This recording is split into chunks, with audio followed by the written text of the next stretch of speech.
أعوذ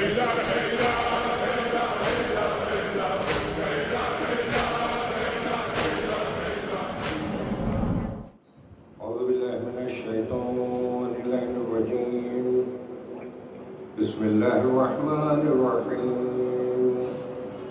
اللهم قل لوليك الحجة ابن الحسن صلواتك عليه وعلى آبائه في هذه الساعة وفي كل ساعة وليا وحافظا وقائدا وناصرا ودليلا وعينا حتى تسكنه أرضك طوعا وتمتعه فيها طويلا. اللهم صل على محمد وآل محمد. بسم الله الرحمن الرحيم. روح فاطمة الزهراء سلام الله عليها أنها قالت دخل علي أبي رسول الله صلى الله عليه وآله في بعض الأيام وقال لي يا فاطمة إني لأجد في بدني ضعف فقلت له ويلك بالله يا رد من الضعف. وقال لي يا فاطمة ائتني بالكساء اليماني وغطيني به. قالت فاطمة سلام الله عليها فأتيته بالكساء وأتيته به وسرت أنظر إليه وإذا وجهه يطلع له نورا كأنه القمر في ليلة تمامه وكماله.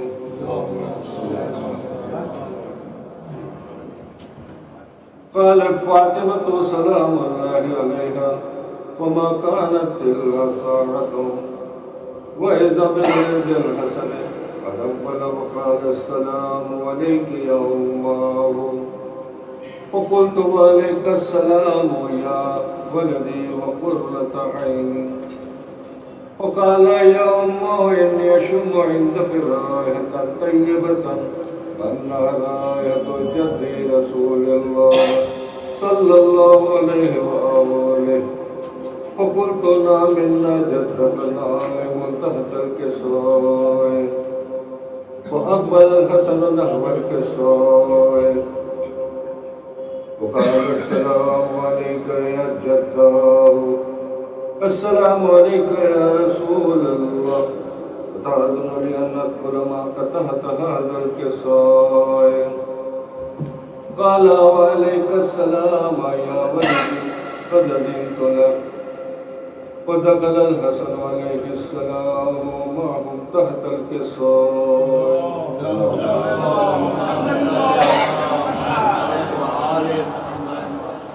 قالت فاطمة سلام الله عليها وما كانت إلا ساعة وإذا بولد الحسين قد أقبل وقال السلام عليك يا أماه.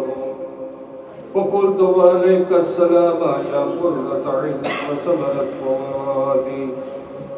وقال يا أماه إني أشم عندك رائحة طيبة كأنها رائحة جدي رسول الله صلى الله عليه وآله. قلت نعم يا بني إن جدك وقاك تحت الكساء. وأقبل الحسين عليه السلام نحو الكساء وقال السلام عليك يا جداه. السلام عليك يا رسول الله أتأذن لي أن أدخل معك تحت هذا الكساء. قال وعليك السلام يا ولدي قد أذنت لك. ودخل الحسين عليه السلام معه تحت الكساء.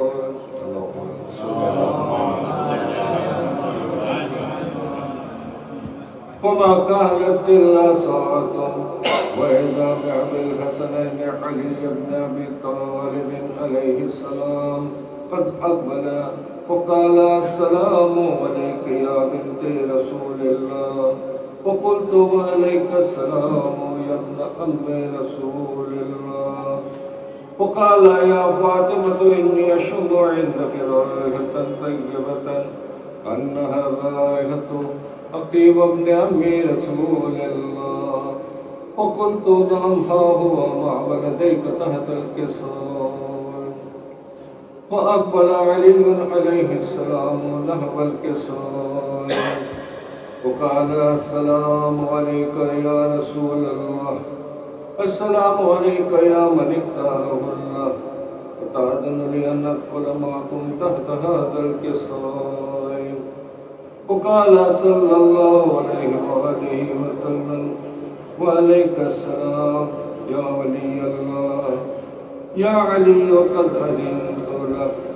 ودخل علي عليه السلام ومعه تحت الكساء. اللهم صل على محمد وعلى محمد. ثم أقبلت فاطمة سلام الله عليها نحو الكساء وقالت السلام عليك يا أبتاه. السلام عليك يا رسول الله. أتأذن لي أن أدخل معكم تحت هذا الكساء. وقال وعليك السلام بذاتي ويا قرة عيني يا فاطمة قد أذنت لك. ودخلت فاطمة معهم تحت الكساء.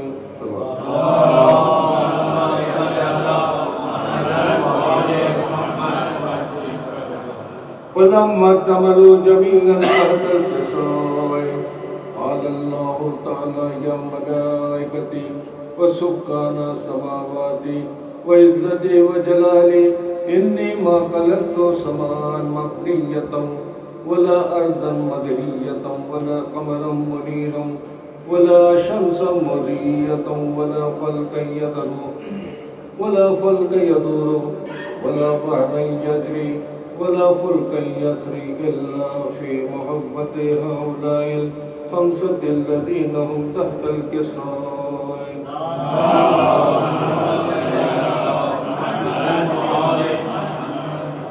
وقال جبرائيل عليه السلام يا رب ومن تحت الكساء. قال الله تعالى أهل بيت النبوة ومعدن الرسالة هم فاطمة وأبوها وبعلها وبنوها. اللهم صل على محمد وعلى محمد. وقال جبرائيل يا رب اجعل لي أن أهبط إلى الأرض يكون معهم سادسا. قال الله تعالى نعم قد أذنت لك. وهبط الأمين جبرائيل وأقبل نحو الكساء وقال السلام عليك يا رسول الله. السلام عليك يا من اختاره الله.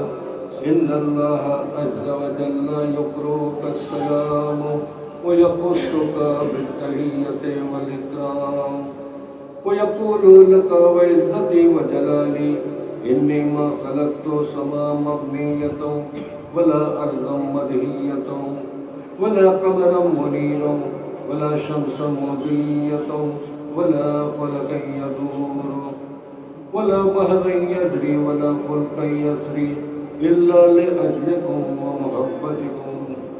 وقد أذن لي أن أدخل معكم تحت هذا الكساء.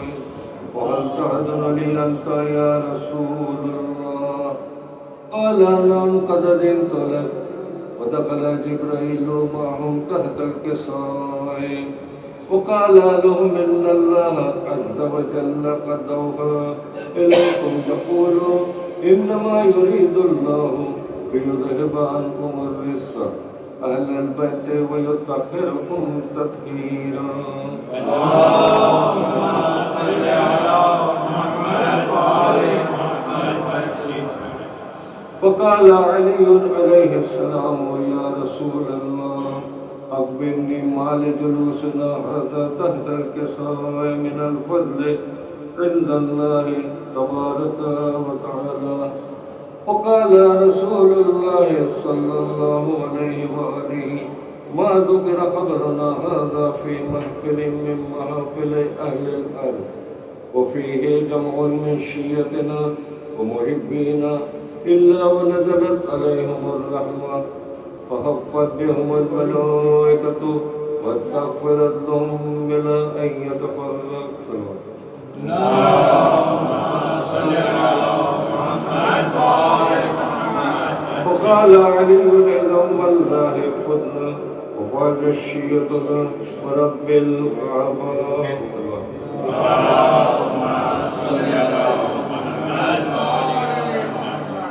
وقال رسول الله يا علي والذي بعثني بالحق نبيا واتقاني بالرسالة نبيا ما ذكر خبرنا هذا في محفل من محافل أهل الأرض وفيه جمع من شيتنا ومحبينا وفيهم مهموم إلا وفرج الله همه ولا مغموم إلا وكشف الله غمه ولا طالب حاجة إلا وقضى الله حاجته.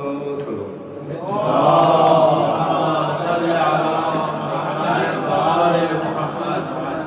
وقال علي عليه السلام بدعوى الله خذنا وسعدنا وكذلك شيتنا فادوا وسعدوا في الدنيا والآخرة. اللهم صل على محمد وعلى الطاهرين وارحمنا برحمتك يا أرحم الراحمين. اللهم صل على محمد وآل محمد.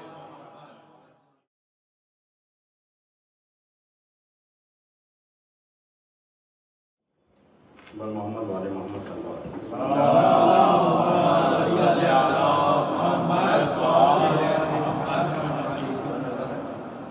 ایک سلام کے چند اشارے سماعت فرمائیں. مطلب پیش خدمت ہے کہ ہم نہ روئے غم شہ میں کبھی ایسا نہ ہوا. ہم نہ روئے غم شہ میں کبھی ایسا نہ ہوا ورنہ ہونے کو تو دنیا ہے یہاں کیا نہ ہوا. ہم نہ روئے غم شہ میں کبھی ایسا نہ ہوا ورنہ ہونے کو تو دنیا ہے یہاں کیا نہ ہوا. تو جیسے قرآن کی طرح کوئی صحیفہ نہ ہوا, جیسے قرآن کی طرح کوئی صحیفہ نہ ہوا, ایک شبیر ہوا دوسرا پیدا نہ ہوا. جیسے قرآن کی طرح کوئی صحیفہ نہ ہوا, ایک شبیر ہوا دوسرا پیدا نہ ہوا. تو جو ستارے نہ تھے سورج کے جنازے میں شریک, سماعت فرمائے حضرت, کہ جو ستارے نہ تھے سورج کے جنازے میں شریک, 2.5 لاکھ چمکائے گئے پھر بھی اجالا نہ ہوا.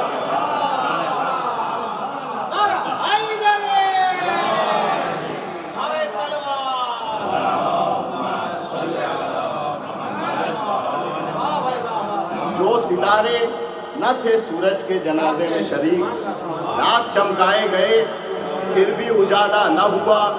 تو کلمہ گو فوج یزیدی میں ہزاروں تھے مگر, کافی میں توجہ کا طالب ہوں کہ کلمہ گو فوج یزیدی میں ہزاروں تھے مگر ان میں سے حر کی طرح کوئی بھی شیعہ نہ ہوا.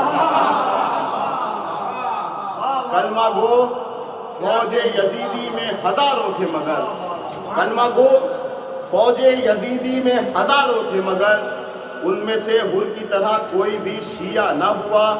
تو لاکھوں سے چھین لیا ایک جری نے ایسے, تشبیہ ملاحظہ فرمائیں کہ لاکھوں سے چھین لیا ایک جری نے ایسے, جیسے بچوں کا کھلونا ہوا دریا نہ ہوا. لاکھوں سے چھین لیا ایک جری نے ایسے, جیسے بچوں کا کھلونا ہوا دریا نہ ہوا. تو کیا عاشور کو فاقہ تو بڑھا رزق اتنا, کیا عاشور کو فاقہ تو بڑھا رزق اتنا, سال بھر گھر میں کسی روز بھی فاقہ نہ ہوا.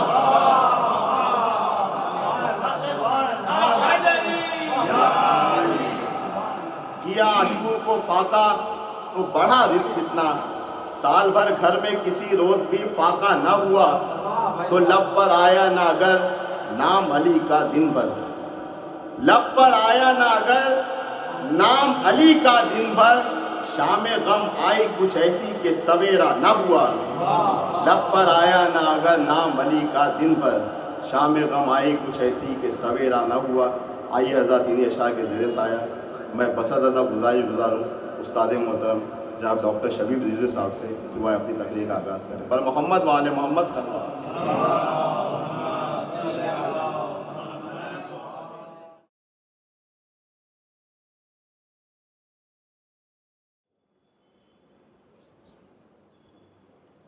اعوذ باللہ السمیع العلیم من الشیطان الرجیم بسم اللہ الرحمن الرحیم لا حول ولا قوة الا باللہ العلی العظیم حسبنا اللہ ونعم الوکیل نعم المولا ونعم النصیر الحمد للہ رب العالمین والعاقبة لأهل التقوى واليقين والصلاة والسلام على أشرف الأنبياء والمرسلين حبيب إله العالمين أبي القاسم محمد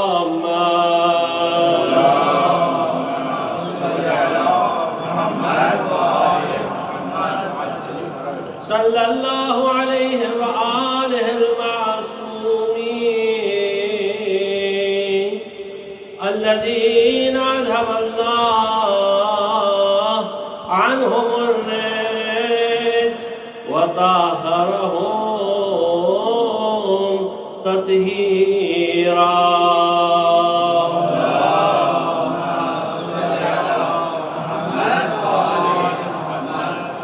سیما بقیت اللہ فی الارضین امام زماننا وولی امرنا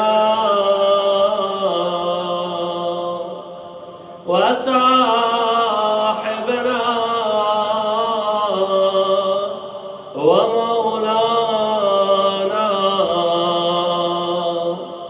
وحبيبنا وطبيبنا وأنيسنا ومونسنا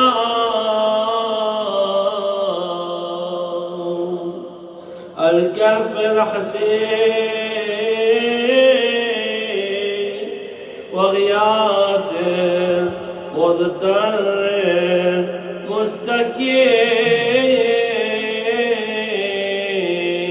مستكين روحي وأرواح العالمين له الفداء أما بعد فقد قال الله عز وجل ادع إلى سبيل ربك بالحكمة والموعظة الحسنة صدق الله العلي العظيم صلوات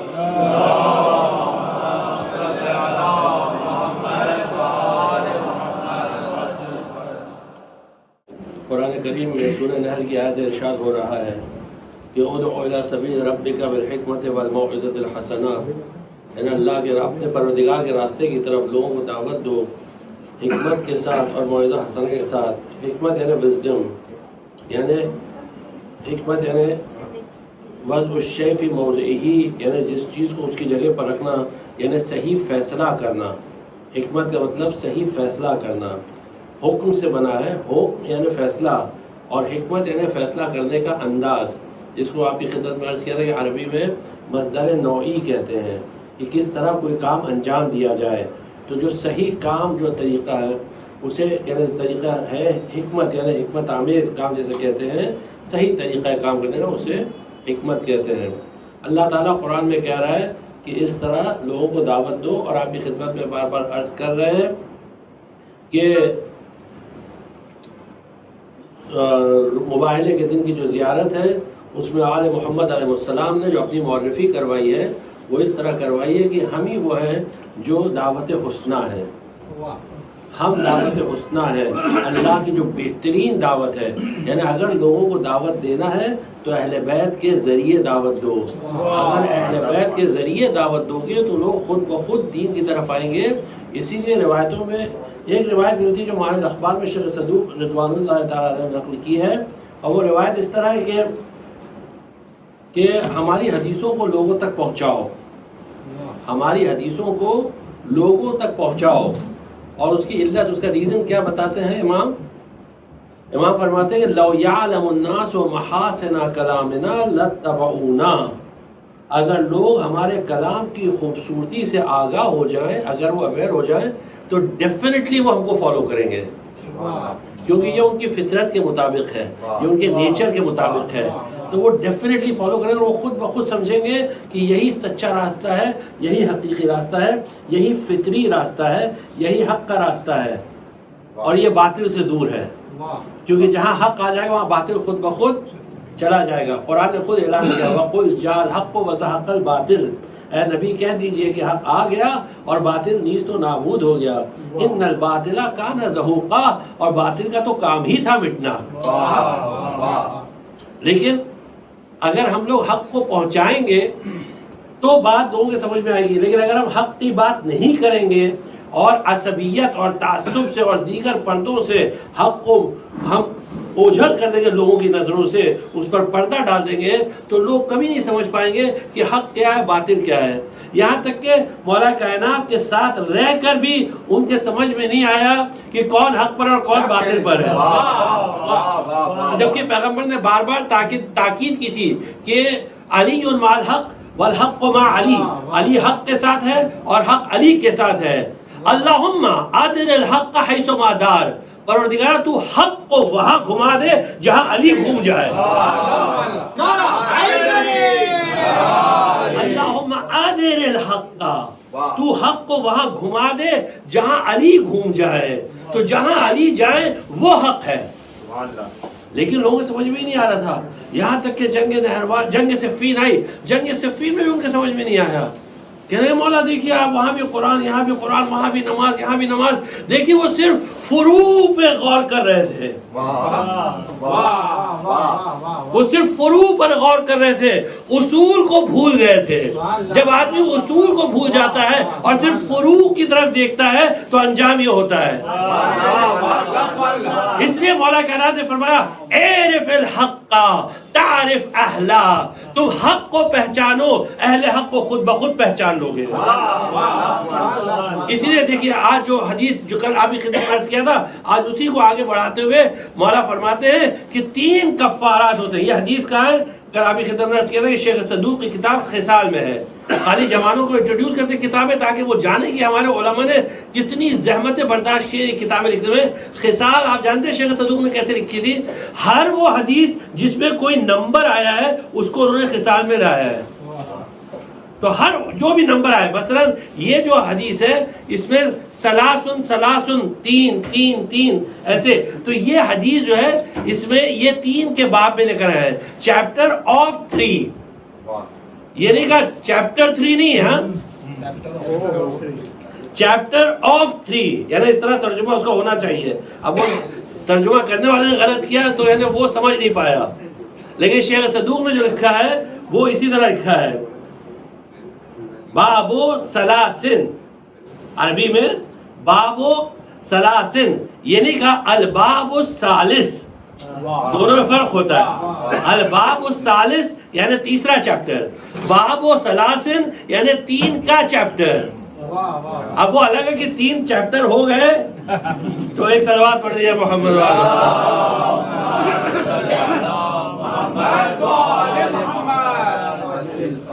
تو 3 کفارات. کل 3 درجات کی بحث ہوئی تھی، آج 3 کفارات کی بحث ابھی خدمت میں کوشش کرتے ہیں جتنا جلدی ہو سکے.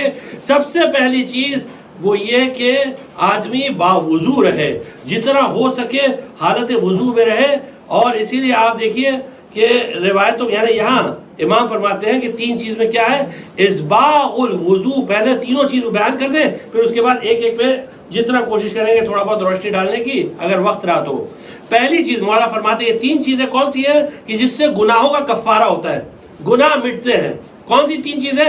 اسباغ الوضو فی الصبرات، اسباغ کہتے ہیں کہ کسی چیز کو بہت اچھی طرح کرنا، یعنی اس کے 2 میننگ ہوتے ہیں۔ اگر اردو میں آپ اس کا ٹرانسلیشن دیکھیں گے ڈکشنری میں تو اس میں لکھا ہے بھرپور کرنا، اردو میں اس طرح ترجمہ کیا انہوں نے، بھرپور کرنا۔ اب بھرپور کے 2 طریقے سے ہم انٹرپریٹیشن کر سکتے ہیں۔ ایک تو جب وضو کرے تو اچھی طرح کرے، یعنی بالکل ایسے نہیں کہ بس کسی طرح آدھا پانی پڑا آدھا نہیں پڑا، بلکہ بڑے اطمینان سے مستحبات اور اس کے جو واجبات ہیں اس کو اس طرح انجام دے کہ وضو اچھے سے ہو، کیونکہ ہم اپنے آپ کو خداوند متعال کی بارگاہ میں پیش کرتے جا رہے ہیں، جو انشاءاللہ ابھی آپ کی خدمت میں حدیث عرض کریں گے۔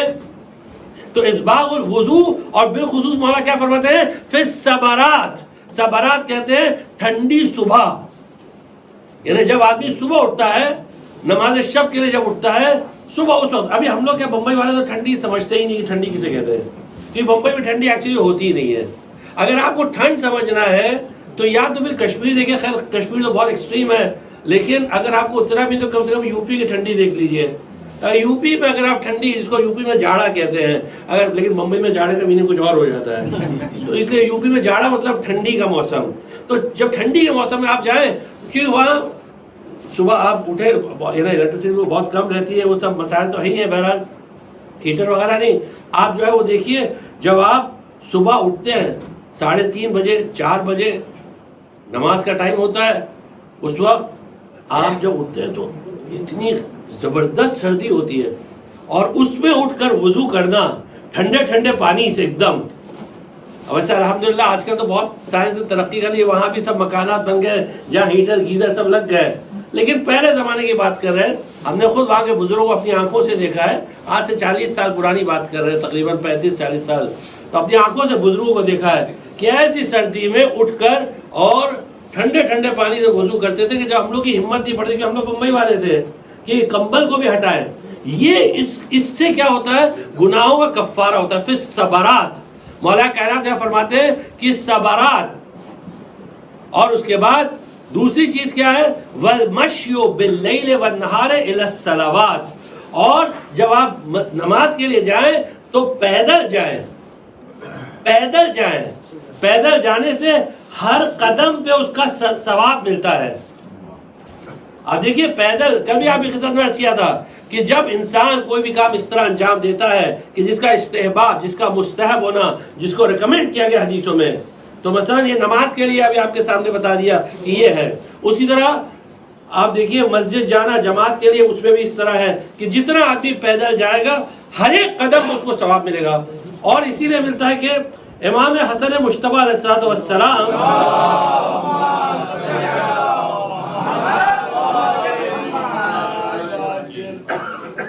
حیدری صلوات آواز بلند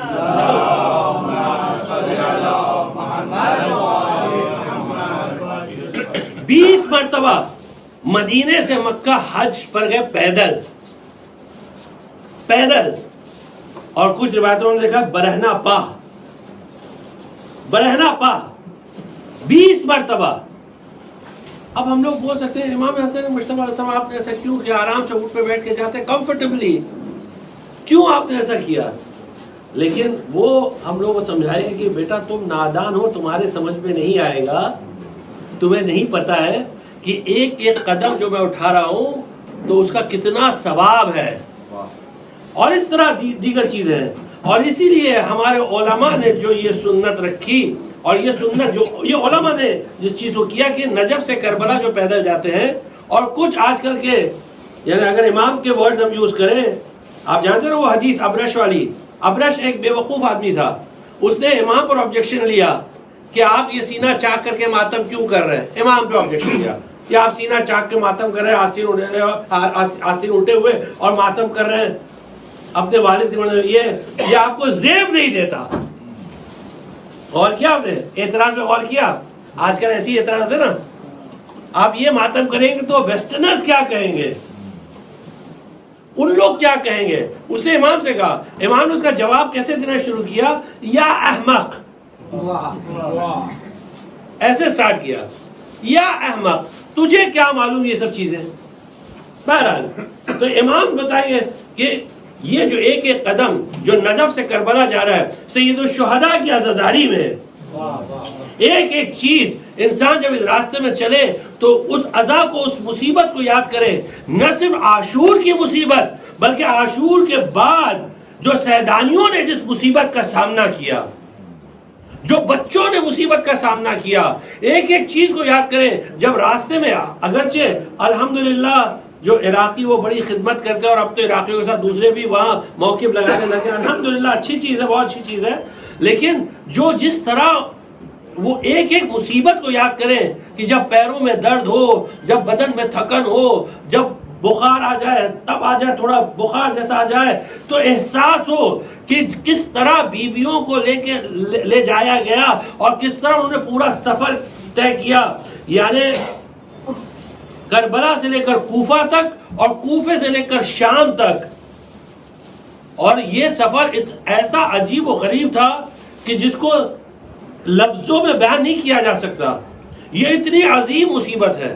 بہرحال یہ پیدل چلنے کی بڑی بڑی اہمیت ہے. یہاں امام پھر آخری چیز فرماتے ہیں، تیسری چیز یہ ہے المحافظت علی الجماعات، یعنی جماعت کی حفاظت کرنا. جماعت سے مراد جماعت، نماز جماعت، صلاۃ الجماعہ، جماعت کی حفاظت کرنا، صلاۃ الجماعہ کی. اور جہاں بھی اگر 2 لوگ ہیں 3 لوگ ہیں وہاں بھی کوشش کریں کہ نماز جماعت قائم کریں، نماز جماعت کو ترک نہ کریں. اگر 2 لوگ ہیں ٹھیک ہے تو 2 لوگ میں جماعت ہوتی ہے، 3 لوگ ہیں تو بھی جماعت ہو سکتی ہے. ہاں نماز جمعہ نہیں ہو سکتی ہے، اس کے لیے 5 کی شرط ہے، لیکن جماعت کے کوئی پرابلم نہیں. تو آپ جماعت قائم کریے. جو امام فرماتے ہیں یہ 3 چیزیں ہیں کہ جو گناہوں کا کفارہ. اب آئیے چلتے کچھ وضو پر روایات دیکھیں. وضو پر امام فرماتے ہیں، مولا کائنات فرماتے ہیں کہ وَعْلَمْ أَنَّ الْوُضُوءَ نِصْفُ الْإِيمَانِ، جان لو کہ وضو آدھا ایمان ہے، آدھا ایمان ہے. یعنی اگر کوئی آدمی واقعا وضو کرے، دل سے وضو کرے. البتہ ایک چیز یاد رکھیے گا، ہم بار بار اس کو دہراتے ہیں تاکہ آپ کے ذہن میں یہ بات رہے، اس کو بھولیے مت. جتنی بھی عبادتیں ذکر ہوگی، جتنی بھی عبادت ذکر ہوگی، ہر ایک کی عبادت کی بنیاد ولایت علی بن ابی طالب ہوگی. کوئی بھی بات ایسی اگر ولایت کے بغیر ہوگی یا ناقص ولایت کے ساتھ ہوگی تو وہ منہ پر ماری جائے گی. قبولیت تو دور کی بات ہے، قبولیت تو دور کی بات ہے، قبولیت چھوڑیے، منہ پر ماری جائے گی. اور ولایت بغیر براعت کے قابل قبول نہیں ہے. اور یہ اللہ نے خود کہا ہے، حدیث قدسی میں ہے کہ لا، یعنی پیغمبر نے مولا کائنات سے فرمایا کہ اللہ کہہ رہا ہے کہ لا یقبلو، اللہ نے کہا حدیث قدسی میں لا یقبلو ولایتک الا بالبراءہ، بغیر برات کے. اور اس کے بعد یعنی زیارت عاشورہ بھی آپ جملے دیکھ لیجیے. بہرحال اس پہ ابھی نہیں پڑھے، اس کو ذہن میں رکھیے گا کہ ولایت ہونا بہت ضروری ہے، ولایت اور برات کے ساتھ. اس کے بعد فرماتے ہیں، یہ دیکھیے حدیث، اس میں 2 چیزیں آ گئی. من احسن الطہور ثم مشى الى المسجد، جو اچھے سے وضو کرے اور پھر مسجد پیدل جائے، فہو فی صلاۃ ما لم یحدث، یعنی جب تک وہ جتنے قدم اٹھا رہا ہے وہ حالت نماز میں ہے. ابھی وہ پہنچا نہیں ہے، مسجد پہنچا نہیں ہے، جب تک وہ باوضو ہے. اب وہ مسجد پہنچ گیا تبھی بھی حالت نماز میں ہے. نماز پڑھ لی، حالت نماز تو پڑھ لی، ایکچوئل پڑھ لی. اب مسجد سے نکلا تبھی بھی نماز کی حالت میں ہے. اب گھر پہنچا تبھی بھی نماز کی حالت میں. جب تک اس کا وضو باقی رہے گا اس وقت تک وہ حالت نماز میں رہے گا. یہ دین ہے، یہ دین ہے جو آل محمد علیہ السلام نے سکھایا. دیکھیے اس کی وجہ بتاتے ہیں. وجہ کیا ہے؟ یعنی علت، وضو کی علت کیا ہے؟ ہر چیز کی علت ہوتی ہے. شیخ صدوق نے کتاب لکھی ہے جس کا نام ہے علل الشرائع، یعنی جتنے شرعی قوانین ہیں اس کی علتیں کیا کیا ہیں جو حدیثوں میں بیان کی گئی ہیں. اب یہ حدیث جو وہ علی ابن ابراہیم سے انہوں نے نقل کی ہے. آپ جانتے ہیں علی ابن ابراہیم شیخ کلینی کے استاد تھے, بہت بڑی شخصیت. انہوں نے اپنے والد سے نقل کی ہے, یعنی ابراہیم ابن ہاشم القمی. اور ابراہیم کے جو والد تھے ہاشم, وہ امام صادق علیہ السلام کے صحابی تھے. اور علی جو ہے وہ یعنی علی 11ویں اور 12ویں امام کے صحابی تھے. یعنی چھٹے امام سے لے کے 12ویں امام تک کے صحابی, یہ 3 نسل تھی. اب دیکھیں اللہ کسی کو اگر توفیق دیتا ہے تو کیسی توفیق دیتا ہے, کیا غضب کے لوگ. علی ابن ابراہیم ابن ہاشم, تو ہاشم الکوفی تھے, کوفہ کے رہنے والے تھے. بس ایک حدیث سنی امام سے کہ تم یعنی قوم کی فضیلت پر, قوم مقدس کی فضیلت پر سنی, تو فیملی کے ساتھ مائگریٹ ہو گئے, قوم چلے گئے. اور پھر اس کے بعد ان کی جو نسل تھی وہ قومی کہلانے لگی. اس لیے علی ابن ابراہیم قمی وہ اپنے والد سے نقل کرتے ہیں, وہ محمد ابن اسماعیل سے نقل کرتے ہیں, اور وہ فضل ابن شاہزان سے نقل کرتے ہیں. فضل ابن شاہزان کون ہے؟ فضل ابن شاہزان اس شخصیت کا نام ہے کہ جس کے بارے میں امام فرماتے ہیں کہ میں اہل خراسان سے رشک کرتا ہوں. اہل خراسان سے رشک سمجھتے ہیں نا آپ؟ رشک یعنی پازیٹیو جیلسی, یعنی پازیٹیو جیلسی, نیگیٹو جیلسی نہیں. 2 طرح کی, جو نیگیٹو ہوتی ہے اس کو حسد کہتے ہیں, جو پازیٹیو ہوتی ہے اس کو رشک کہتے ہیں. پازیٹیو یعنی جیسے اہل خراسان کے پاس, امام یہاں کہنا چاہ رہے ہیں جیسے اہل خراسان کے پاس فضل ابن شاہزان ہے, ویسے میں چاہتا ہوں میرے پاس بھی ایسے اصحاب ہو. یعنی جس صحابی کی امام تمنا کرے, جس صحابی کی امام تمنا کرے. یہ فضل ابن شاہزان اس زمانے میں 8ویں اور 9ویں امام کے زمانے میں انہوں نے 160 کتابیں لکھی حدیثوں پر. اس زمانے میں 160 کتابیں. آپ سوچیے کیسے اللہ کسی کو توفیق دیتا ہے. تو امام فرماتے ہیں میں رشک کرتا ہوں. عربی میں رشک کو غبطہ کہتے ہیں. اخبتو اہل خراسان, اس لیے تھوڑا تھوڑا عربی کے لفظ بتا رہے ہیں تاکہ جن کو اگر سرچ کرنا ہو تو وہ نور میں سرچ کر سکتے ہیں.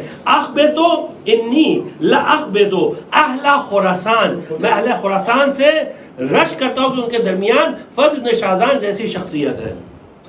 حسد نہیں ہونا چاہیے. ہاں, حسد بہت بری بیماری ہوتی ہے, جس کو اگر پڑ جائے نا تو پھر تو سمجھ لیجیے کہ وہ گیا. پھر محسود ہو آدمی لیکن حاسد نہ ہو, محسود ہو لیکن حاسد نہ ہو. اسی لیے ہم لوگ کے علماء نے دعا کی تاکید کی ہے کہ یہ دعا پڑھو, الحمدللہ الذی جعلنا من المحسودین ولم یجعلنا من الحاسدین. ساری تعریف اس اللہ کے لیے جس نے ہم کو محسود بنایا. محسود یعنی جس سے حسد کیا جائے, اور ہم کو حاسد نہیں بنایا کہ جو حسد کرے. اور کیا الحمدللہ ساری تعریف اللہ کے لیے. تو حسد نہیں کریے, کہ حسد ایسی چیز ہے نا کہ جو ایمان کو برباد کر دیتی ہے, مٹا دیتی ہے. بہرحال تو امام یا فضل بن شاہزان روایت نقل کرتے ہیں کس سے؟ حماد سے. حماد کون ہے؟ حماد ابن عیسیٰ, جن کے بارے میں جو نماز کی حدیث بہت مشہور ہے کہ امام نے ان سے کہا کہ نماز پڑھ کے بتاؤ. حماد ابن عیسیٰ زبردست. اور حماد نے کس سے نقل کیا؟ حریث ابن عبداللہ سجستانی سے. حریث کون ہے؟ حریث جنہوں نے نماز پر پوری کتاب لکھی ہے. اور جب امام نے حماد سے پوچھا تم کو نماز پڑھنا آتی ہے؟ حماد کی عمر اس وقت 70 سال کی تھی, 70 سال کی تھی. اور امام پوچھا نماز پڑھنا آتی تمہیں, نماز پڑھ سکتے ہو؟ تو مولا میں آپ کا صحابی ہوں, آپ کا چاہنے والا ہوں, آپ ایسا سوال کر رہے ہیں, اچھا پڑھ کے بتاؤ. تو اس وقت حماد نے کہا کہ مولا میں حدیث کی اصل سے, حدیث کی کتاب سے ویسے ہی نماز پڑھتا ہوں جیسے حدیث کی کتاب میں لکھا ہوا ہے. حریث ابن عبداللہ سجستانی صاحب اصل ہے. اور حریث نے کس سے نقل کیا یہ حدیث؟ زرارہ سے نقل کیا ہے. کلابی خطر زرارہ کے بارے میں بتایا, آج ریپیٹ نہیں کریں گے. اور زرارہ نے کس سے نقل کیا ہے؟ محمد ابن مسلم سے. محمد ابن مسلم ثقفی, بنو ثقیف کے. بنو ثقیف والے کو ثقفی کہتے ہیں, مختار ثقفی, جیسے جناب مختار تھے نا ویسے ہی محمد ابن مسلم ثقفی. یہ بھی بنو ثقیف کے تھے اور زبردست صحابی تھے, زبردست شخصیت. 30,000 حدیثیں امام نے ان کو دی اور کہا محمد یہ صرف تمہارے لیے ہے. امام کے خاص اصحاب میں سے تھے. اور روایت میں قیامت کے دن جب لوگوں کو اٹھایا جائے گا اور پوچھا جائے کہاں ہے امام باقر اور امام صادق کے حواری, تو اس میں سے جو تیسرا نام لیا جائے گا وہ محمد ابن مسلم کا لیا جائے گا. پہلا نام ہوگا زرارے کا, زرارہ. دوسرے جو وہ حمران ان کے بھائی, اور تیسرے محمد ابن مسلم ثقفی. اتنی بڑی شخصیت، ان سے نقل کیا گیا ہے، اور وہ امام باقر علیہ السلام سے نقل کرتے ہیں.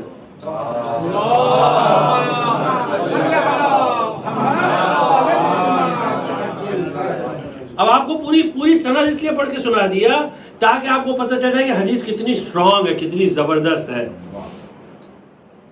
تاکہ لوگ سمجھے کہ بھئی حدیث ہے اور قوی ہے، اور ایسا نہیں کہ کوئی بھی حدیث کہیں سے بھی اٹھا لیا، نہیں.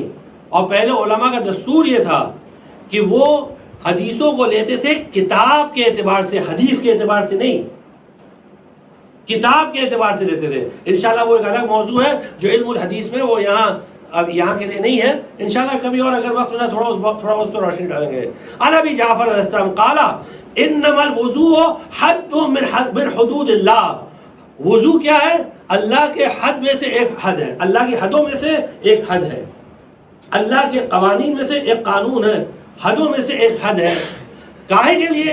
تاکہ اللہ یہ جان لے لیعلم اللہ من یطیعہ ومن یعصیہ، تاکہ پتہ چل جائے کہ کون اللہ کا مطیع و فرما بردار ہے اور کون اللہ کی نافرمانی کرتا ہے، کون ڈزوبے کرتا ہے، کون اوبے کرتا ہے.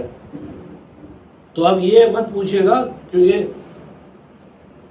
آگے بڑھنے سے پہلے ایک سوال کا جواب دیتے، ہم بھول گئے تھے، ہم سوچے تھے مجلس کے شروع میں دیں گے، لیکن پھر ہم بھول گئے، کل بھی بھول گئے تھے، آج پھر بھول گئے. بہرحال ایک سوال آیا تھا کہ جو مجلس میں پڑھا تھا موت کے بارے میں، کہ رسول اللہ کی جب علی علیہ السلام سے پوچھا گیا کہ اللہ یتوفی الانفس حین موتہا، اللہ روح قبض کرتا ہے، یعنی اور پھر ملائکہ بھی روح قبض کرتے ہیں اور ملک الموت بھی روح قبض کرتے ہیں. تو مولا کائنات سے جب سوال کیا گیا تو مولا کائنات نے بتایا کہ اللہ جو ہے وہ اس سے زیادہ بزرگ و برتر ہے کہ سب کی روح قبض کرے. اور پھر بہرحال جو روایتوں میں کہ اللہ، رسول اللہ اور امیر المومنین اور ائمہ معصومین علیہ السلام کی روح قبض کرتا ہے، یعنی صرف جو ایک دم بڑے بڑے لوگ ہیں، انبیاء اور اولیاء اور اوصیاء، ان کی روح اللہ قبض کرتا ہے.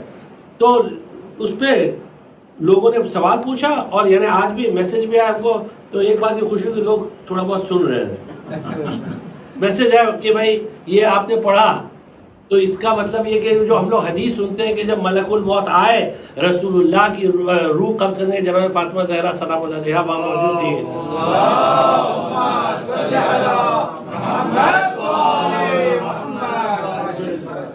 تو دیکھیے بات ہو رہی ہے روح قبض کرنے کی، روح کو لے کر جانے کی بات نہیں ہو رہی ہے.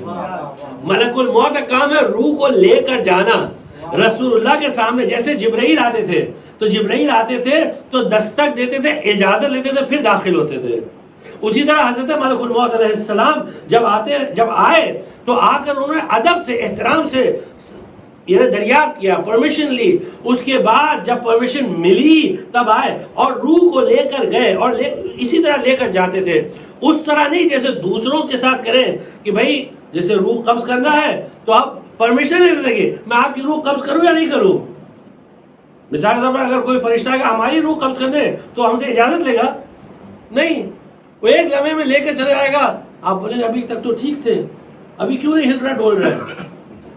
تو بتا رہے بھائی تو اللہ کو پیارے ہو گئے، چلے گئے ایک منٹ، کسی کو پتہ بھی نہیں چلا. یا مثلا نیند میں آدمی سو رہا ہے، صبح اٹھا تو پتہ چلا، لوگوں نے دیکھا کہ چلا گیا، اجازت لی، اٹھایا تو اٹھو چلو میں آیا ہوں آپ کو لینے. نہیں، کچھ نہیں ہے ایسا. لیکن رسول اللہ کے ساتھ ایسا نہیں ہے.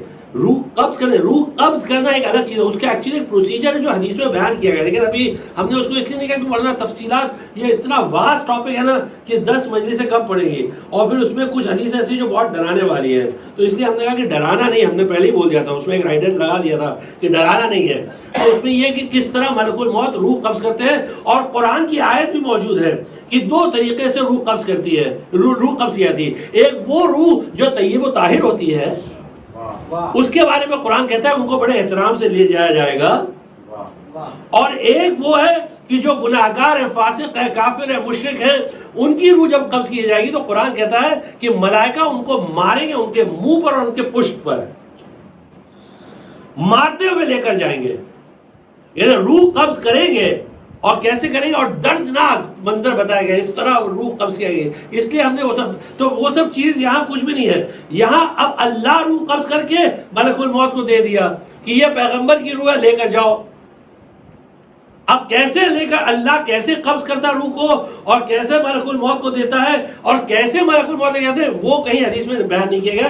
اور دوسری بات یہ ہے, اس کا دوسرا جواب یہ ہے کہ اللہ کے جیسے ذات کی کوئی کیفیت نہیں ہوتی ہے ویسے اللہ کے فعل کی کوئی کیفیت نہیں ہوتی ہے. یعنی کیسے, جیسے وہ یہودی آئے نا مسجد میں اور اس نے پوچھا کہ اللہ کیسا ہے, تو جو بڑے میاں بیٹھے ہوئے تھے وہ بولے ہم کہاں جانی. واضح ہے نا. تو پھر کہا اچھا تو پھر آپ جو بیٹھے یہاں وہ کیا, اور مذاق اڑانے لگا. تو جناب سلمان گئے اور جناب مولا کائنات کو لے کر آئے اور پھر مولا مشہور حدیث جو ہم یہاں 2-3 بار پڑھ چکے ہیں کہ مولا کائنات سے اس نے پوچھا کہ اللہ کیسا ہے اور اللہ کہاں ہے. تو مولا کائنات نے کہا تیرے دونوں سوال غلط ہیں. کیسا ہے کو اس نے بنایا, اس لیے اس کے سوال یہ ہوگا کیف الکیف فلا کیف لہو وعین العین فلا عین لہو. کہاں ہے وہ بھی سوال غلط ہے کیونکہ کہاں کو مکان کو اس نے بنایا, کیف کو اس نے بنایا, اس لیے دونوں سوال غلط ہے کیونکہ کیف پر بھی وہ محیط ہے انکمپیس کرتا ہے اور عین پر بھی وہ محیط ہے اس کو بھی انکمپیس کرتا ہے. دونوں تیرے سوال غلط ہے. اور اس سے مولا کہنے اس کا جواب دینا شروع کیا تو اس نے کہا آپ کون ہیں؟ مولا کہنے کا سوال کا جواب ملا نا. کہنے نہیں میں پوچھوں آپ کون ہیں اور اگر آپ حقیقی جانشین تو پھر یہ کون ہے؟ دشمنان اہل بیت پر مولا کہنے کا تیرے سوال کا جواب مل گیا بس جا تو تیرا کام ہو گیا. یعنی اس کے آگے مولا نے اس کو بڑھنے نہیں دیا کیونکہ مولا جانتے تھے کہ ابھی یہ کیا اس کا مقصد ہے, دوسرا ہو سکتا ہے. بہرحال تو یہ لوگ اس پر اعتراض کریں گے کہ یہ حدیث کا مطلب ہے کہ اللہ جانے کہ کون اس کا مطیع و فرما بردار, کہ اللہ جان لے کہ کون مطیع و فرما بردار اوبیڈینٹ ہے اور کون ڈس اوبیڈینٹ ہے, کون عاصی ہے کون نافرما ہے. تو اس سے سوال کریں گے کہ اللہ کو نہیں معلوم ہے؟ نہیں, اللہ کو تو پتا ہے, اللہ کو تو سب کچھ پتا ہے, لیکن اللہ لوگوں پر حجت تمام کرنا چاہتا ہے. اسی لیے اللہ نے پوری شریعت نازل کی تاکہ حجت نازل ہو. اور اسی لیے سورہ ملک کی آیت ہے کہ یعنی سورہ ملک میں ہے کہ الذی خلق الموت والحیات, اس نے موت اور زندگی کو اس لیے پیدا کیا لیبلوکم ایکم احسن عملا, تاکہ وہ تمہارا امتحان لے لے کہ تم میں سے عمل میں سب سے اچھا کون ہے.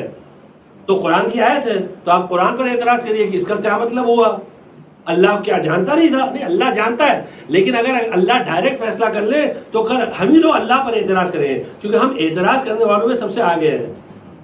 ایک صلوات پڑھ لیجیے.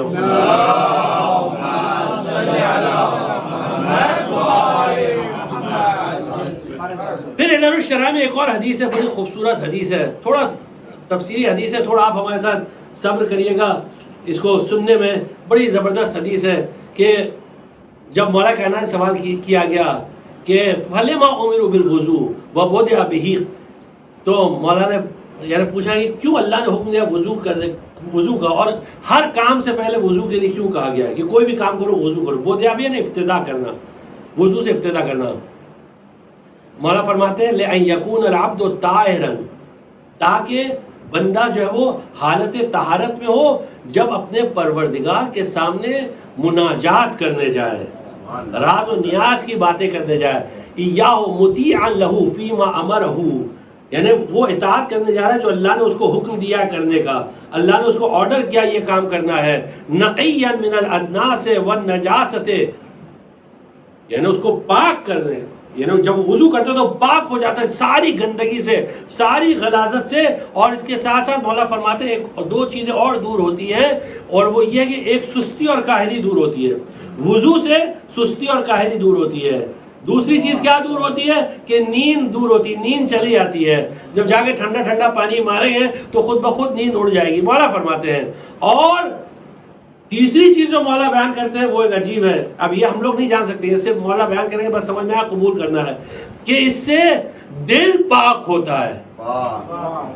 وضو سے دل پاک ہوتا ہے. تزکیۃ الفؤاد, جب اللہ کے سامنے کھڑے ہو کر نماز پڑھے جا رہے ہیں. پھر راوی نے پوچھا کہ اللہ نے چہرے پر اور ہاتھ پر اور پھر سر پر مسا اور پھر پیروں کا مسا یہ کیوں واجب کیا؟ پھر امام نے ایک ایک جو ہے نا، مثلا امام نے فرمایا کہ چہرے کا یعنی چہرے کا اس لیے کیونکہ سجدے میں ہم اس کو رکھتے ہیں، سجدے میں جاتے ہیں اس کو رکھتے ہیں، تو جب جبین کو خدا کے لیے ٹیکنے جا رہے ہیں تو یہ جبین پاک ہونا چاہیے۔ اسی طرح جب ہم اللہ کے سامنے جب جھک رہے ہیں، سر کو جھکا رہے ہیں رکوع کے لیے، تو سر کو اس کو بھی پاک ہونا چاہیے، اور جب ہاتھوں کو اس طرح ٹیکنے جا رہے ہیں تو یہ ہاتھوں کو بھی پاک ہونا چاہیے، اور پیر کا مسح بھی جو کرنے جا رہے ہیں تو یہ پیر کو بھی پاک ہونا چاہیے۔ ایسی حالت میں جائیں کہ اللہ کے سامنے جب جائیں تو طہارت کی حالت میں جائیں، اللہ قبول کرے۔ اور اسی لیے یہاں ایک چیز تھوڑا ڈرانے والی بتا دیتے ہیں، ایک چیز کہ بغیر جو ہم اس کے بتا رہے ہیں، ہم آنکھوں سے دیکھی چیز بتا رہے ہیں۔ ایک جوان کو دیکھا بغیر وضو کے کھڑا ہو گیا نماز کے لیے، اس کو سستی آ رہی تھی وضو کی، تو اس کو پوچھا بھائی تم تو وضو نہیں کیا؟ بولے ہاں وہ ایکچولی اس کو تھوڑا تکلیف ہو رہی تھی، ہوتا ہے بچے ہیں تھوڑا بہت سستی قائلی آتی ہے نا۔ بھائی نہیں ایسے نہیں، بغیر وضو کے نماز کے لیے نہیں کھڑے ہونے کا، چاہے کچھ بھی ہو جائے بغیر وضو کے نہیں کھڑے ہونا، کیونکہ ایک حدیث ملتی ہے کہ جب آدمی وہ قبر میں لے جائے گا تو فرشتوں نے اس سے پوچھا نکیر و منکر نے کہ ہم تازیانے آگ کے تازیانے لے کر آئے مارنے کے لیے، تازیانہ وپ کو کہتے ہیں، آگ کے تازیانے، کیوں؟ کیونکہ تم نے ایک بار نماز پڑھا تھا بغیر وضو کے، ایک بار۔ تو وہ پوچھتا ہے کتنے تازیانے ہوگا؟ 100، اور آپ کے تازیانے؟ تو وہ کہتا ہے پلیز 100 میں برداشت نہیں کر پاؤں گا، پھر تھوڑا کم کرو۔ اچھا ٹھیک ہے، کم کرتے کرتے کرتے کرتے کرتے بہرحال اللہ کا فضل اللہ کرم تو ہی ہے، کرتے کرتے وہ آیا ایک پر، یعنی اور کم کرو اور کم کرو اور کم کرو، 100 سے ڈائریکٹ ڈسکاؤنٹ مل گیا 99 کا،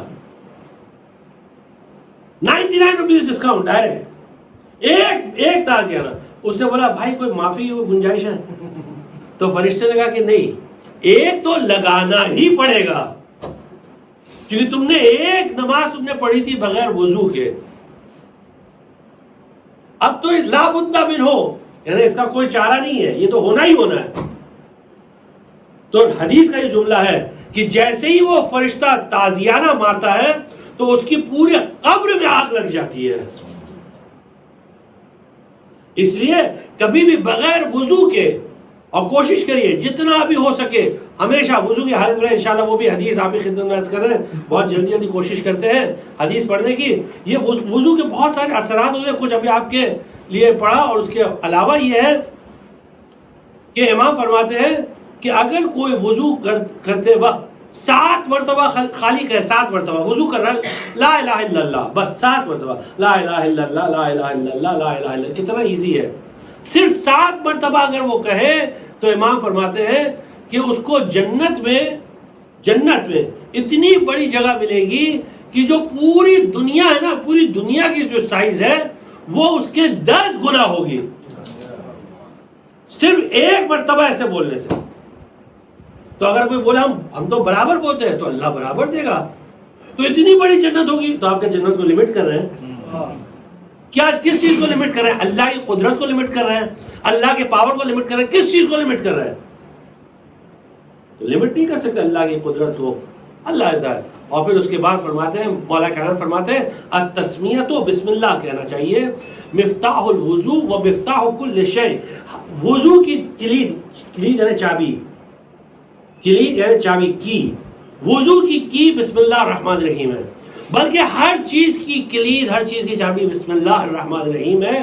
جب آدمی کہے بسم اللہ تو آپ سمجھئے کلید کا مطلب کیا ہوتا ہے، یعنی اب وضو کا خزانہ اس کے لیے کھل جاتا ہے، یعنی اب ثواب کا خزانہ اس کے لیے کھل جاتا ہے۔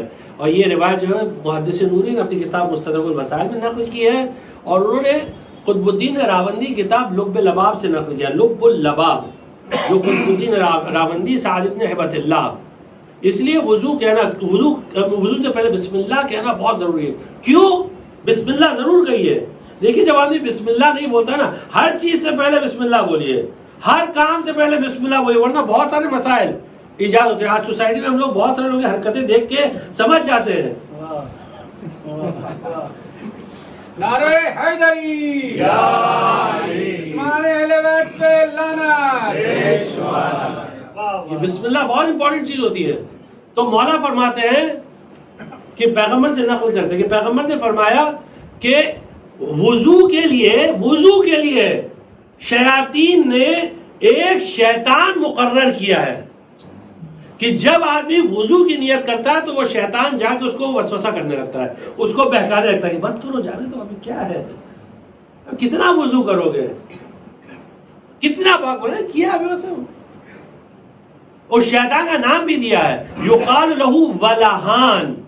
ولہان ولہ سے بنا ہے، یعنی وہ شخص، یہ شیطان کا نام ولہان ہے، یعنی یہ شیطان جو ہے نا وہ اس کا کام ہی ہے ولا پیدا کرنا، خود انسان میں حیرت اور کنفیوژن پیدا کرنا.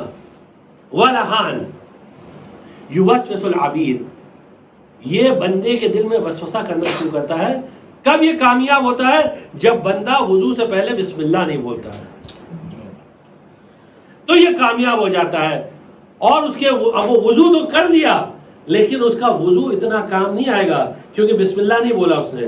یعنی کیا ہے، ہو سکتا ہے کہ اوج کا شکار ہو سکتا ہے انا کا شکار ہو سکتا ہے کہ ارے واقع ابھی ہم جو وضو کر رہے ہیں شاید کوئی دوسرا نہیں کرتا ہوگا، ہماری جو پوزیشن شاید دوسرا کوئی نہیں کر سکتا ہے. اس طرح بہت ساری چیزیں ہوتی ہیں جو شیطان کا اپنا کام ہوتا ہے جو ہم لوگ نہیں سمجھ پاتے ہیں. بہرحال یہ ہے.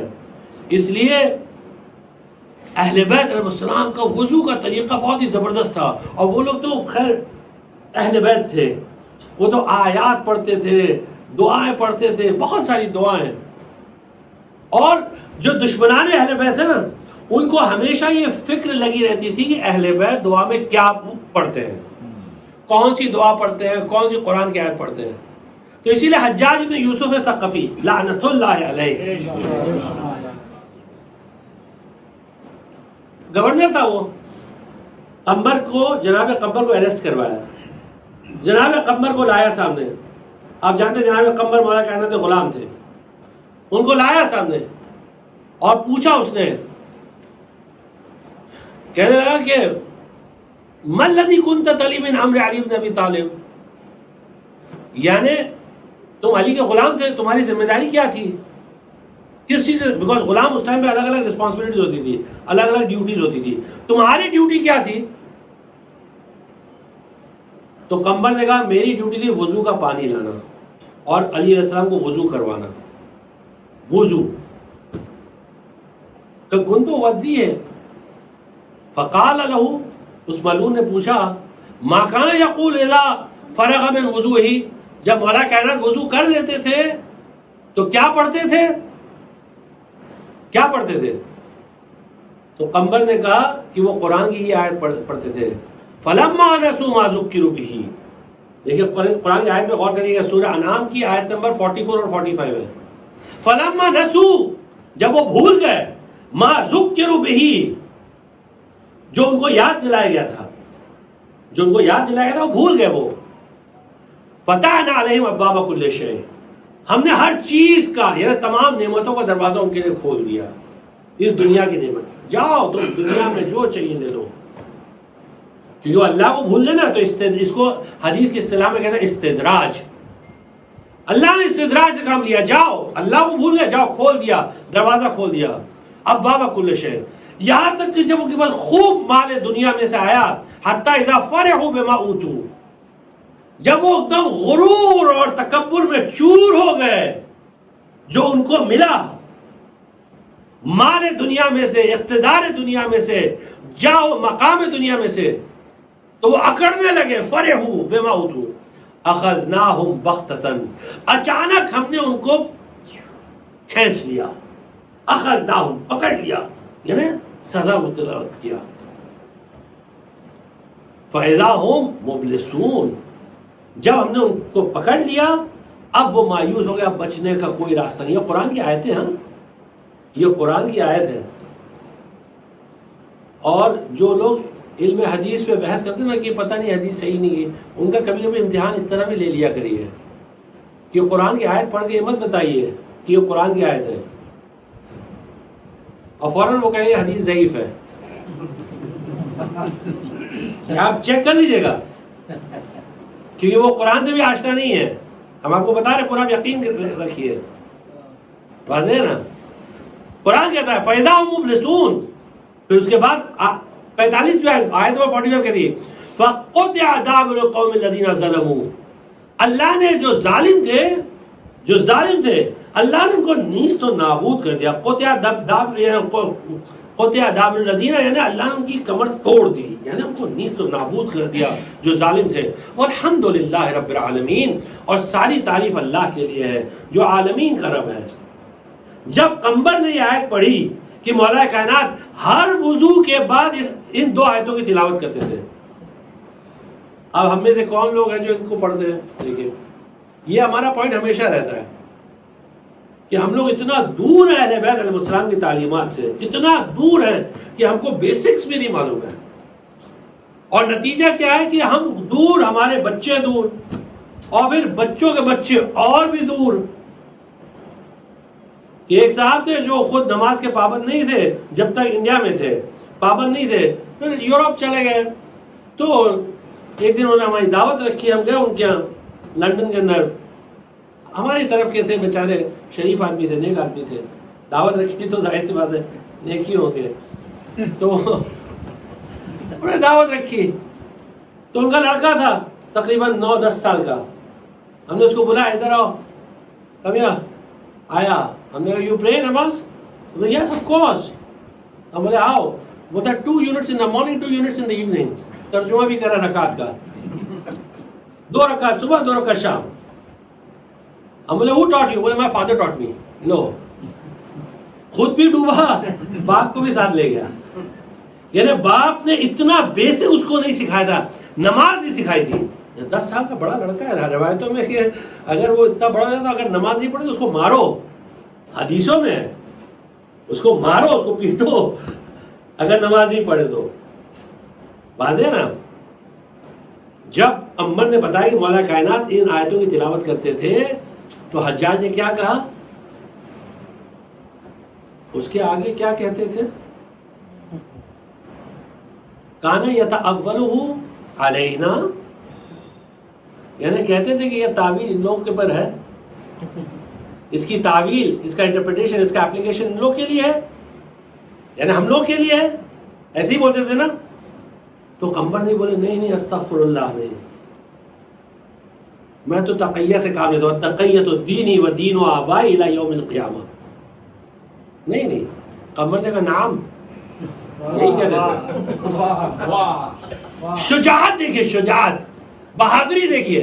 کہاں ایسے ہی کہتے تھے کہ تم لوگوں کے لیے کہ جن کو اللہ اس طرح نیست و نابود کرے گا. تو حجاج نے کہا اگر میں تجھے ابھی قتل کر دوں تو کیا کرے گا؟ کیا کرے گا؟ قمبر نے کہا اگر تو یہ کام کرے گا، یعنی حجاج نے لفظ استعمال کیا تیری گردن اڑا دوں. اگر تیری گردن اڑا دوں تو کیا کرے گا؟ تو قمبر نے کہا اگر تو ایسا کرے گا تو میں سعید بن جاؤں گا، تو شقی بن جائے گا. میں جنتی بن جاؤں گا، تو جہنمی بن جائے گا. بس اتنا سننا تھا کہ وہ ایک دم غصے میں آ گیا. فَأَمَرَ بِقَتْلِهِ، اور حکم دیا قمبر کی گردن اڑا دی جائے. تو قمبر کو شہید کر دیا گیا. آپ نے غور کیا یعنی اہل بیت علیہ السلام کے جو اصحاب تھے وہ کس طرح تھے. اور اس لیے تجدید وضو کے بارے میں اگر انسان وضو کے ساتھ رہے، تب امام کاظم علیہ السلام کے ساتھ ایک صحابی تھا، وہ امام کے ساتھ اس نے ظہر عصر کی نماز پڑھی اور پھر وضو کیا، امام کے ساتھ نماز پڑھی، پھر بیٹھ گیا. اور یہاں تک کہ مغرب کا وقت آ گیا تو امام اٹھے اور وضو کرنے لگے. جب امام نے وضو کر لیا، امام سے کہا تم بھی وضو کر لو. تو اس نے کہا میں باوضو ہوں. امام نے کہا نہیں پھر سے کرو. نور علی نور، نور علی نور. بڑی اہمیت اس کی. شیخ العاملی رضوان اللہ تعالی علیہ جنہوں نے تحصیل و مسائل الشریعہ لکھی ہے، تفصیل و وسائل الشیعہ الی تحصیل مسائل الشریعہ، انہوں نے کتاب لکھی ہے. اس کتاب میں ایک چیپٹر لے کر آئے جس کا نام یہ ہے باب و استحباب تجدید الوضو. پورا چیپٹر لے کر آئے اس موضوع میں کہ مستحب ہے کہ انسان وضو کرتا رہے اگرچہ باوضو ہو، بالخصوص کس کے لیے؟ مغرب کی نماز کے لیے اور صبح کی نماز کے لیے. صبح مثال کے طور پر آپ اٹھے نماز صبح کے لیے، نماز شب کے لیے آپ نے وضو کیا، نماز شب ہو گئی، تمام ہو گئی، نماز صبح کا وقت آیا تو پھر سے جا کر وضو کریں. باوضو ہے لیکن پھر سے کریے، اس کی ایک الگ ہی رونق ہوتی ہے، اس کی ایک الگ ہی منظر، ایک الگ ہی مقام. یہ سب چیزیں کفارہ ہے گناہوں کے لیے. اس طرح انسان کو وہ ایک الگ عجیب منزل پر لے کر جاتی ہے. اور بہرحال یہ دوسری چیز تھی. اور تیسری چیز جو آپ کی خدمت میں عرض کیا، جو جماعت میں، دوسری چیز تھی کہ پیدل جانا مسجد، تیسری چیز تھی کہ انسان جماعت کی حفاظت کرے. جماعت کے بارے میں اتنی حدیثیں، اتنا واس موضوع ہے کہ جس کے بارے میں جتنی بھی حدیثیں بیان کرے کم ہے. لیکن کوشش کریے کہ اگر کہیں آپ، ہو سکتا ہے کہ آپ مسجد سے دور رہتے ہو، مسجد نہیں جا پاتے ہو، ہوتا ہے، یا ہو سکتا ہے علاقے میں مسجد نہ ہو سکتا ہے مسجد نہ ہو، تو آپ گھر پہ جماعت نماز رکھیے تاکہ لوگ، یعنی آپ کے فیملی والے کم سے کم، یعنی گھر والوں کے لیے البتہ شرائط کے ساتھ، ہاں عادل ہونا شرط ہے. یعنی ایسا نہیں کہ ٹی وی لگا کے پھر اس کے بعد پھر وضو کر کے پھر نماز پھر ٹی وی لگائے، وہ نہیں. یعنی عدالت کسے کہتے ہیں؟ عدالت کا مطلب یہ ہوتا ہے کہ گناہ کبیرہ کا ارتکاب نہ کریں، اس کو انجام نہ دیں، اور گناہ صغیرہ پر اصرار نہ کریں. گناہ صغیرہ بار بار کرتے نہیں رہیں اور گناہ کبیرہ کا ارتکاب نہ کریں، چاہے ایک بار دو بار بھی نہیں. کوشش کریں. کوئی معصوم تو نہیں ہو جاتا، لیکن بہرحال جہاں تک ممکن ہو، ایک دم معصوم کوئی نہیں ہوتا.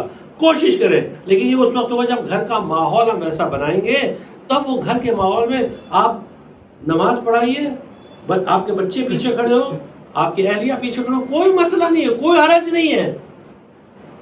اگر مسجد نہیں ہے اور یا مسجد سے دور رہتے ہیں تو لیکن ان کی اس طرح تربیت ہوگی، وہ سمجھیں گے جماعت کے قوانین کیا ہوتے ہیں، احکام کیا ہوتے ہیں، ان کو سمجھ میں آئے گا، تاکہ اگر کبھی وہ جماعت کے ساتھ ان کو پڑھنے کا موقع ملے تو کم سے کم ادھر ادھر نہیں دیکھیں. اللہ اکبر. جی ایک صاحب تھے شیعہ اور تقریباً 45 سال کی ایج تھی، اور وہ نماز پڑھ رہے تھے، وہ بھی کافی بولنے پر انہوں نے شروع کیا. 45 سال کی عمر سے، 45 سال کی ایج میں نماز پڑھنا شروع کیا انہوں نے. الحمدللہ شروع کیا، ایک اچھی چیز تھی. لیکن انہوں نے دوسری سورہ کی تلاوت کی، اس کے بعد جو ہے وہ رکوع میں گئے، رکوع سے اٹھے اور کھڑکی پر تھوک کرا، واپس آئے، پھر سجدے میں گئے. اتنا دین سے دور تھے. یہاں آپ کو فیکٹ بتا رہے ہیں، یعنی ایسے نہیں کوئی داستان نہیں سنا، فیکٹ بتا رہے ہیں. اتنا دین سے دور تھے کہ ان کو یہ بھی نہیں پتا تھا کہ نماز کے احکام کیا ہے، قوانین کیا، کچھ نہیں جانتے تھے. لیکن بہرحال اب بعد میں کس طرح ہوئے وہ ایک الگ چیز ہے. بہرحال حدیث کو اور آگے بڑھا دیں کہ بس 2-3 جملے حدیث کے آپ کی خدمت، آپ کی زحمت کو جو ہے وہ تمام کرتے ہیں کہ مولا فرماتے ہیں 3 چیزیں انسان کو ہلاک کر دیتی ہیں، جس کو عربی میں موبقات کہتے ہیں. اس کو یاد رکھیے گا. 3 چیزیں انسان کو ہلاک کرتی ہیں. وہ کون سی 3 چیزیں ہیں؟ سب سے پہلی چیز بخل ہے، کنجوسی. دوسری چیز ہوا متبعہ، یعنی انسان خواہشات کی پیروی کرے، اپنے شہوات کی پیروی کرے. انشاءاللہ کل اس کے بارے میں تفصیلی گفتگو ہوگی.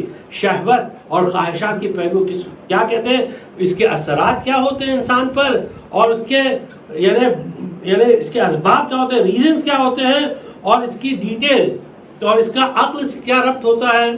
اور الٹیمیٹلی اگر کوئی شہوت کی اتباع کرتا ہے تو ایکچولی وہ کیا کر رہا ہے، وہ انشاءاللہ کل آپ کی خدمت میں اسے عرض کریں گے. ابھی کیونکہ وقت ہو گیا ہے اس لیے. اور تیسری چیز اعجاب المرء بنفسہ. اعجاب المرء بنفسہ، انسان اپنے کام پر عجب کرے، تعجب کرے. ابھی خدمت میں عرض کیا کل، وارے ہم کہے، یہ سوچے کہ یہ کام میں نے انجام دیا بہترین. یعنی شیخ محمد بن یعقوب الکلینی، علامہ مجلسی اور دیگر علماء نے باقاعدہ اس موضوع پہ باقاعدہ پورے چیپٹرز حدیثوں کے نقل کیے. انشاءاللہ کل آپ کی خدمت میں عرض کریں گے. لیکن جو ابھی آج آپ کی خدمت میں عرض کر رہے تھے وہ یہ کہ ایک مثال آپ کو دی جناب قمبر کی. اب جو دوسری مثال دینے جا رہے ہیں وہ جناب حبیب کی. یہ لوگ اس لیول پہ فائز تھے نا کہ ہم اور آپ اس کو سمجھ نہیں سکتے. کہ جب امام حسین علیہ السلام نے خط لکھا حبیب کو تو حبیب میں بہت ساری خصوصیات تھی, بہت ساری ان میں کوالٹیز موجود تھی, لیکن امام نے ایک کوالٹی کو سلیکٹ کیا اور وہ لفظ تھا فقیہ. من الحسین ابن علی الى الرجل الفقیہ. اب لفظ فقیہ بہت واسٹ میننگ رکھتا ہے, بہت واسٹ میننگ ہے اس کا. یعنی فقیہ اس کو کہتے ہیں کہ جو علوم دینیہ میں غرق ہو, ڈوبا ہوا ہو. اس کا ایک میننگ یہ ہے. دوسرا میننگ اس کا یہ ہے, یعنی فقیہ وہ جو, بہت ساری روایتیں بھی اس میں ہیں کہ مثلا لا یعد الرجل فقیہا حتی یعرف معاریض کلامنا. لا یعد الرجل فقیہا, تم میں سے, لا یعد الرجل منکم فقیہا, تم میں سے کوئی بھی شخص اس وقت تک فقیہ نہیں کہلائے گا جب تک وہ ہمارے کلام کے اشاروں کو نہ سمجھے. اشاروں کو خالی سمجھے بس, ایکچوئل بات سنیں. حتی یعرف معاریض کلامنا, اسے کہتے ہیں فقیہ. اچھا اشاروں کو کب سمجھے گا؟ اشاروں کو اس وقت سمجھے گا, مثلا آپ کسی کو اشارے, کسی یعنی کس کے اشارے آپ سمجھتے ہیں؟ جس سے آپ بہت قریب ہوتے ہیں. تو وہ شخص جو امام کی محبت میں ڈوبا ہوا ہے اور امام کی باتوں پر عمل کرتا ہے, وہ امام کے اشاروں کو سمجھتا ہے. حبیب اس بچپن سے امام حسین سے اتنی محبت کرتے تھے کہ جب امام حسین آگے چلتے تھے تو حبیب جہاں ان کے نقش پا پڑتے تھے نا, قدم کے نشان پڑتے تھے, حبیب اس پر اپنے قدم رکھتے تھے. اس قدر محبت کرتے تھے, ان کی نالین کو سنبھالتے تھے بچپن میں. یہ حبیب. اور اسی طرح مسلم بھی, مسلم نے وہ سجا کہ جب مسلم شہید ہونے لگے تو امام حسین اور جناب حبیب مسلم کے کنارے پہنچے اور پوچھا حل لک من الوصیہ, مسلم کوئی وصیت ہے؟ تو کہا کہ ہاں ابھی میں دنیا سے جا رہا ہوں. اور حبیب نے کہا کہ میں بھی زیادہ ابھی رہنے والا نہیں ہوں. مسلم نے کہا کہ مجھے معلوم ہے کہ تم بھی میرے پاس زیادہ نہیں رہو گے, لیکن جتنی دیر رہنا اسی کا بحاذا, میں تم کو وصیت کرتا ہوں کہ اپنے امام کا خیال رکھنا, امام کو چھوڑنا نہیں, اپنے امام کا خیال رکھنا, اسی کا بحاذا. اسی لیے سید الشہداء نے خط لکھا. قاصد نے دروازے پر دستک دی. حبیب دسترخوان پر بیٹھے کھانا کھا رہے زوجہ کے ساتھ. جیسے ہی دستک دی حبیب اٹھ کر گئے. کون؟ کہا انا برید الحسین, میں حسین کا قاصد ہوں. بس جیسے حسین کا نام لیا ایک مرتبہ تڑپ گئے, تڑپ گئے حبیب. خط کو لیا, آنکھوں سے لگایا, بوسہ لیا, خط کو کھولا. من الحسین ابن علی الى الرجل الفقیہ حبیب ابن مظاہر الاسدی. اے حبیب, تم تو جانتے ہو کہ رسول اللہ سے ہماری قربت کیا ہے, اور اے حبیب اگر تم ہمارے حالات سے واقف نہیں ہو تو اتنا جان لو کہ ہم اشقیاء یعنی نرغہ اعداء میں گھرے ہوئے ہیں, ہم کو اعداء نے گھیر رکھا ہے. اگر ہو سکے تو ہماری مدد کے لیے آ جانا. بس اتنا گرا تھا یہ خط, اتنی گرا تھی یہ تحریر کہ حبیب وہیں بیٹھ گئے. زوجہ نے پوچھا کیا ہوا حبیب, کس کا خط ہے؟ کہا میرے آقا حسین کا ہے. کہا کیا لکھا ہے؟ حبیب نے بتایا مولا نے مدد کے لیے بلایا ہے. تو کہا کیا خیال ہے؟ کہا تو جانتی ہے کہ حالات کیسے ہیں, اب ان حالات میں کیسے مولا کی مدد کر سکتا ہوں.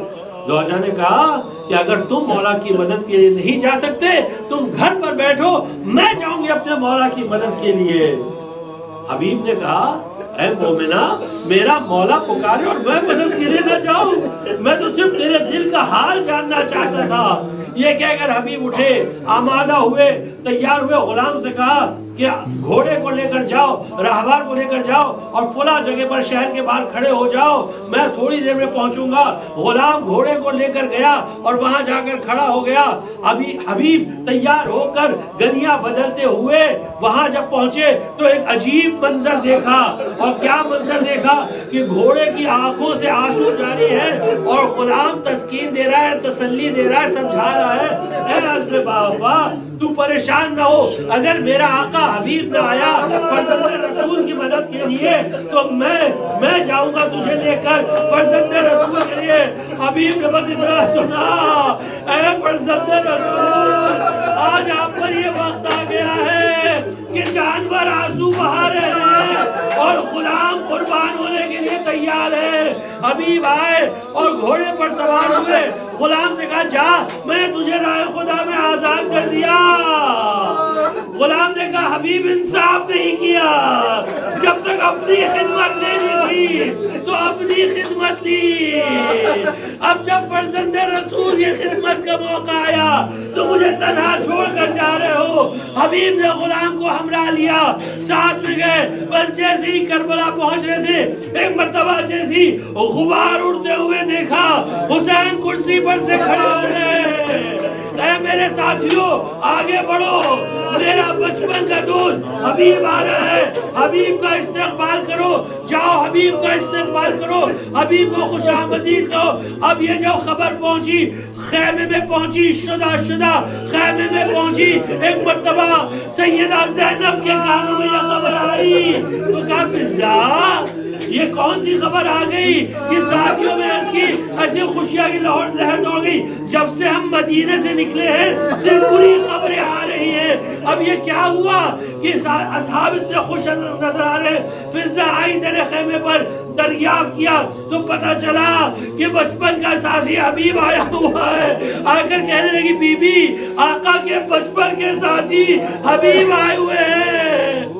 بس اتنا سننا تھا، سنو غیرت دارو، آنسو بہا دو حسین کے لیے، بس اتنا سننا تھا کہ زینب نے کہا فضا جاؤ اور حبیب کو ہمارا سلام دو اور کہنا حبیب تم نے بڑا کام کیا جو ایسے وقت میں ہماری مدد کے لیے آ گئے۔ بس اتنا کہا، جیسے حبیب نے سنا کہ عرض کربلا پر بیٹھ گئے، امامے کو زمین پر پھینکا، سر پر خاک کربلا ڈالی اور کہا ہے آج علی اور فاطمہ کی شہزادیوں پر یہ وقت آ گیا کہ ہم جیسے غلاموں پر سلام بھجوا رہی ہیں۔ میں کہوں گا حبیب ارے یہ تو ابتداء مصائب ہے، ارے عصر عاشورہ تو آنے دو جب حسین سید سجاد سے کہیں گے کہ اے بیٹا سید سجاد جب قید سے رہا ہو کر مدینے جانا تو میرے شیعوں کو میرا سلام کہنا، میرے شیعوں کو میرا سلام کہنا اور کہنا شیعتی ما ان شربتم ماد من فذکرونی، اے میرے چاہنے والوں جب تم ٹھنڈا پانی پینا تو میری پیاس کو یاد کرنا اور جب کسی بے کس و مظلوم کو دیکھنا تو میری بے کسی اور مظلومی پر آنسو بہا لینا۔ وَسَيَعْلَمُ الَّذِينَ ظَلَمُوا أَيَّ مُنقَلَبٍ يَنقَلِبُونَ أَلَا لَعْنَةُ اللَّهِ عَلَى الْقَوْمِ الظَّالِمِينَ۔ پروردگارہ امام زمانہ السلام کے ظہور میں تعجیل فرما، پروردگارہ امام زمانہ السلام کے ظہور میں تعجیل فرما، پروردگارہ امام زمانہ السلام کے ظہور میں تعجیل فرما، ہم کو ان کے آبان و انصار میں شمار فرما۔ پروردگارہ جو لوگ پریشان حال ہیں ان کے پریشانیوں کو دور فرما، جو لوگ مقروض ہیں ان کے قرضوں کو ادا فرما، جو بیمار ہیں ان کو شفاء کامل و عاجل عطا فرما، جو لاولد ہیں ان کو اولاد نیک اور صالح عطا فرما، جو اپنے وطن سے دور ہیں ان کو اپنے وطن صحیح و سالم لوٹا دے۔ پروردگارہ شیعہ حیدر کرار دنیا میں جہاں جہاں بھی ہیں ان کی جان مال عزت اور آبرو کی حفاظت فرما، علماء علام اور مراج اعظام کی حفاظت فرما، اتباد و مقدسات اور روضات و مقدسات کی حفاظت فرما، جو ان کی حفاظت کر رہے تو ان کی حفاظت فرما۔ پروردگارہ ہم کو دنیا میں زیارت محمد و آل محمد اور آخرت میں شفاعت محمد و آل محمد سے مشرف فرما. ایک سورہ فاتحہ اور 3 بار قل اللہ پڑھ کے جملہ مرحومین و مرحومات کی ارواح کو بخش دیجیے.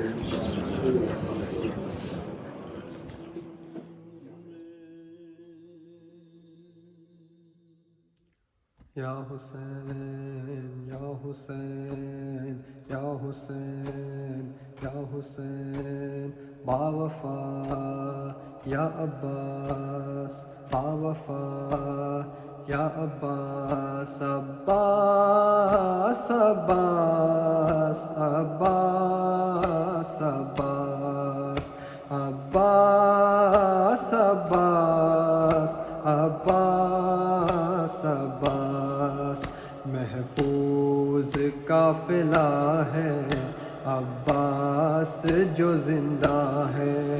محفوظ قافلہ ہے عباس جو زندہ ہے. ابھی دور کربلا ہے ابھی دور کربلا ہے ابھی دور کربلا ہے عباس جو زندہ ہے. عباس عباس عباس عباس اس نوری کارواں میں نوری اماریاں ہے. نوری اماریوں میں نوری سواریاں ہے نوری سواریاں ہے. سر پر علم کھلا ہے عباس جو زندہ ہے. ابھی دور کربلا ہے ابھی دور کربلا ہے ابھی دور کربلا ہے عباس جو زندہ ہے. عباس عباس عباس عباس نام ہے رمو کا مجمع ہٹ ہٹ کے گزرتا. پہرے میں با وفا کے طے ہو رہا ہے رستہ طے ہو رہا ہے رستہ. کیا شان و دبدبا ہے عباس جو زندہ ہے. ابھی دور کربلا ہے ابھی دور کربلا ہے ابھی دور کربلا ہے عباس جو زندہ ہے. عباس عباس عباس عباس عباس جیسا بھائی سالار کارواں ہے. بولے حسین مجھ کو پھر کوئی غم کہاں ہے پھر کوئی غم کہاں ہے. ہر غم کی یہ دوا ہے عباس جو زندہ ہے. ابھی دور کربلا ہے ابھی دور کربلا ہے ابھی دور کربلا ہے عباس جو زندہ ہے. عباس عباس عباس عباس زینب حیا کی ملکہ کلثوم اور رقیہ لیلا رباب فروا کبرا سکینہ فیضا کبرا سکینہ فیضا. ہر بی بی باردہ ہے عباس جو زندہ ہے. ابھی دور کربلا ہے ابھی دور کربلا ہے ابھی دور کربلا ہے عباس جو زندہ ہے. عباس عباس عباس عباس اصغر سے کھیلتی ہے خوش ہے بہت سکینہ جب چاہتی ہے سونا ہے بابا جاں کا سینہ ہے بابا جاں کا سینہ غم سے نہ آشنا ہے عباس جو زندہ ہے ابھی دور کربلا ہے ابھی دور کربلا ہے ابھی دور کربلا ہے عباس جو زندہ ہے عباس عباس عباس عباس عباس عباس عباس عباس یا حسین حسین یا حسین